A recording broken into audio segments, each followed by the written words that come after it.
to release the entire file. That's what you called for. That's what Pam Bondi called for. That's what Kash Patel called for. So we don't need anybody calling for the Senate to slow things down for more weeks and more months. The American people have had it. We'll reserve.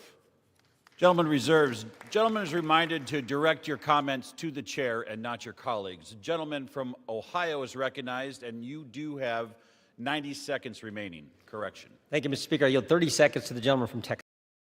This is recognized. The Democrat Party, with help from the dishonest media, used the Epstein files not to seek justice from the victims, but to smear President Trump. And it's sickening, quite sickening. The Democrats have used the Epstein files to distract the American people from the wins President Trump and his administration have delivered for the American people for the last 11 months. I'm proud to work with my Republican colleagues on the House Oversight Committee in coordination with the Justice Department. 65,000 pages of documents are related from Epstein released. What have my Democrat colleagues done? They selectively leaked and altered documents to mislead the American people. As President Trump has stated, we have nothing to hide here. I'm voting to release the files so that we can move on from this smear campaign the Democrats have manufactured. God bless Gentleman's Donald J. time has Trump. expired. Gentleman from Maryland is recognized. Reserve the balance of my time. Gentleman reserves. Gentleman from Ohio reserves. Gentleman from Maryland is recognized. All right. How much time do I have to close? You have 2 minutes.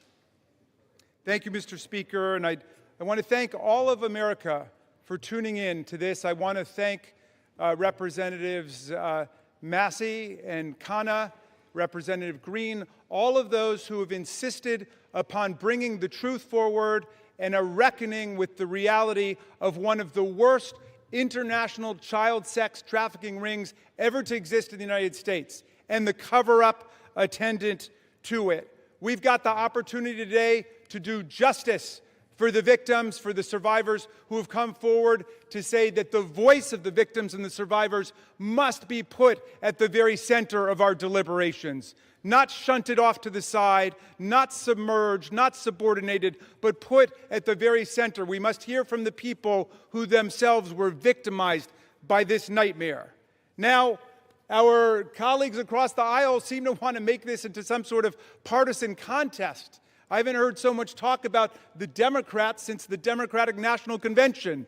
And all that we've done here is to say we want to bring the truth forward along with a bipartisan group. We don't want the Senate monkeying around with this in order to slow things down. We want it passed in the Senate. We want it signed. And before that, if the president is true to his word and he wants to see all of this come to light, he can release it now instead of fighting, kicking, and screaming every step along the way. But I'm glad he's changed his mind, and I hope he maintains the momentum he's got to stick with the vast majority of the American people who want to see that the truth is done here. And while he's at it, the administration could reconsider their terrible policies, gutting federal offices and programs designed to combat violence against women.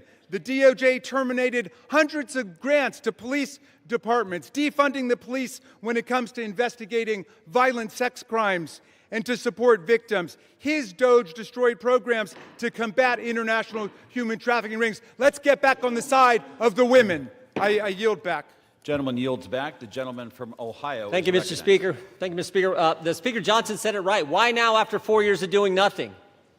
Because going after President Trump is an obsession with these guys. Best example is John Brennan testified in front of our committee under oath with the dossier. Only problem is Tulsi Gabbard declassified a report, released that report, and it said exactly the opposite. And she related a story in there where a CIA official went up to Mr. Brennan and said, we shouldn't include this in the report. And John Brennan's response was, yeah, but doesn't it ring true?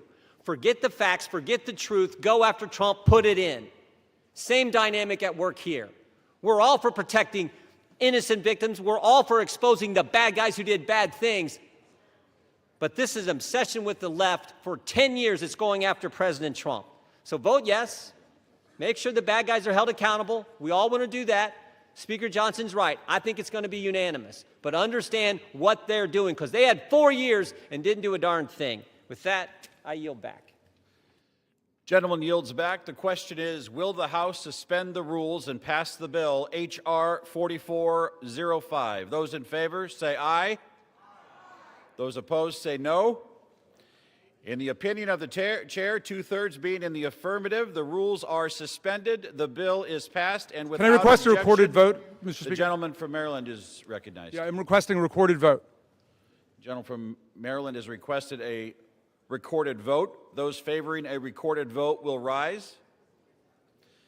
A sufficient number having risen, a recorded vote is ordered. Members will record their votes by electronic device.